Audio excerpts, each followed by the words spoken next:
अभी हम लोग क्लास 10 हिंदी का ऑब्जेक्टिव आंसर की को देखेंगे बच्चों। आप लोग मिला लीजिएगा कि 30 में से आपने कितना सही किया है।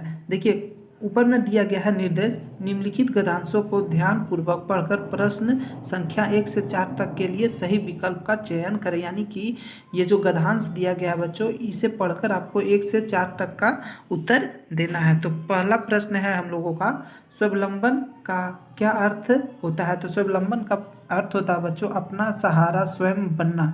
ठीक है। उसके बाद 2 नंबर क्वेश्चन है, प्रलंबी कैसे लोग होते हैं? प्रलंबी वैसे लोग होते हैं बच्चों जो कि दूसरों पर आश्रित होते हैं, उसे प्रलंबी कहते हैं। 3 नंबर क्वेश्चन है, दुख पीड़ा और मान सम्मान का महत्व कौन समझ सकते हैं? तो ये जो आत्मनिर्भर व्यक्ति ही बच्चों मान सम्मान का महत्व समझ सकता है। 4 नंबर, व्यक्तिहीन जीवन किसके समान होता है? तो पशु और कीड़ा मकोड़े के समान होता है व्यक्तिहीन जीवन। ठीक है। अब देखिए इधर फिर से निर्देश, निम्नलिखित काव्यों को ध्यानपूर्वक पढ़कर 5 से 8 तक, यानी कि फिर से ये काव्यों को, ये कविता को पढ़कर आपको 4 प्रश्नों का उत्तर देना है।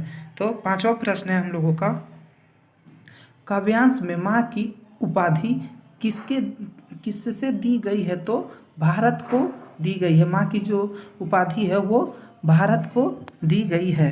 उसके बाद 6 नंबर है, कवि ने माँ को कितनी भुजाओं वाला कहा है? तो कवि ने माँ को बच्चों 1 अरब से अधिक भुजाओं वाला कहा है। ठीक है। फिर 7 नंबर, भारत की संस्कृति कैसी है? तो बच्चों भारत की जो संस्कृति है वो साझी संस्कृति है। फिर 8 नंबर क्वेश्चन, सुदिनों में हम कहाँ, मतलब हम क्या करते हैं? तो सुदिनों में बच्चों क्या करते हैं? हंसते हैं, गाते हैं, सोते हैं, इनमें से सभी। ठीक है। तो D8 का टी हो जाएगा करेक्ट आंसर। 9वां नंबर क्वेश्चन है, कौन सा वाक्य साकर्मक क्रिया का उदाहरण है? तो साकर्मक क्रिया का उदाहरण हो जाएगा रीता पत्र लिखती है। 9 का C हो जाएगा। फिर 10 का हो जाएगा, ये आपको भरना है। ठीक है। आज वर्षा होती तो क्या? काश। ठीक है, C हो जाएगा, काश आज वर्षा होती। सही वाक्य वाक्य पद को चुनना था। ठीक है। उसके बाद 11 नंबर क्वेश्चन है, खूब मन लगाकर पढ़ो ताकि परीक्षा में प्रथम आओ। तो यहाँ पे ताकि भरा जाएगा। ठीक है, फिल इन द ब्लैंक्स में। उसके बाद जो गुणी होता है उसे सभी चाहते हैं, वाक्य का प्रकार बताएं। तो इसमें बच्चों वाक्य का जो प्रकार है ये मिश्र है। ठीक है, वाक्य का जो प्रकार है वो मिश्र है। जहाँ भी जो लगा रहेगा बच्चों, जो वो मिश्र वाक्य में आता है। ठीक है। 12 नंबर, नवरत्न कैसा, नवरत्न कौन सा समास है?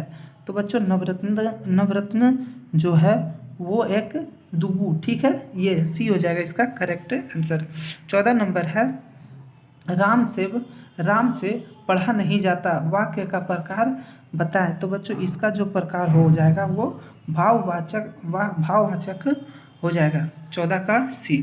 अब आगे यहाँ पे बताता है निर्देश, प्रस्तुत गद्यांश को ध्यानपूर्वक पढ़कर उसे दिए गए प्रश्नों की सही विकल्प का चयन करें। ठीक है। तो ये जो आपको दिया गया है बच्चों, ठीक है, तो ये देखिए आपका बुक से गद्यांश यानी बुक से लिया गया है और आपको बताना है। 15 नंबर क्वेश्चन है, प्रस्तुत गद्यांश किस पाठ से लिया गया है? तो आपने कहानी पढ़ा होगा बच्चों, इसका जो लिया गया है नौबत खाने में इबादत से लिया गया है। उसके बाद 16 नंबर क्वेश्चन है, प्रस्तुत गद्यांश के लेखक का क्या नाम है? तो बच्चों लेखक का जो नाम है वो है अतीन्द्र मिश्रा। हमने आपको बताया था बच्चों कि आपका जो है आप कविता का और लेखक का नाम अच्छा से याद कर लीजिएगा, 2 से 3 नंबर आता ही है, हम हर बार आपको बताए थे।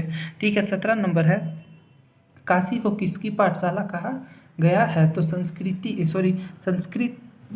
काशी को जो है बच्चों वो संस्कृति का पाठशाला कहा गया है। अब 18 नंबर है, शास्त्रों में काशी किस नाम से प्रतिष्ठित है? तो शास्त्रों में बच्चों काशी जो है आनंद कानन से प्रसिद्ध है।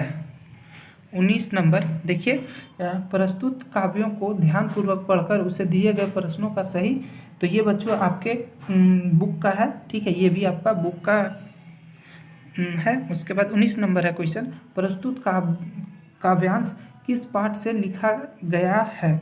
तो ये बच्चों संगतकार, ठीक है, संगतकार के पाठ से लिखा गया है। 20 नंबर क्वेश्चन है, प्रस्तुत काव्यांश के कवि कौन है? तो इसके जो कवि है मंगलेश डबराल है, ठीक है।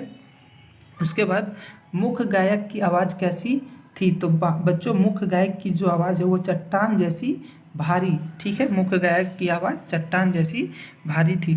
संगतकार मुख्य गायक का कौन हो सकता है? तो छोटा भाई, संगतकार का जो मुख्य गायक था बच्चों वो उसका छोटा भाई था। 22 हो गया।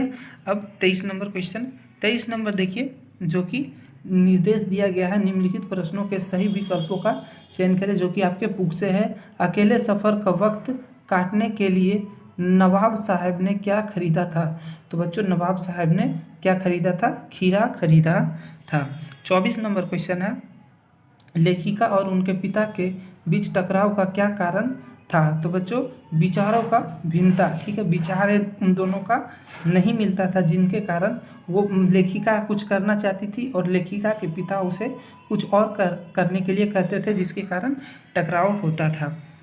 25 नंबर, फादर बुल्के की चिंता हिंदी को किस रूप में देखने की थी? तो फादर बुल्के की जो चिंता थी बच्चों वो राष्ट्रीय भाषा के रूप में देखना चाहते थे वो हिंदी को, ठीक है। 26 नंबर क्वेश्चन है, कन्यादान कविता में किसका दुख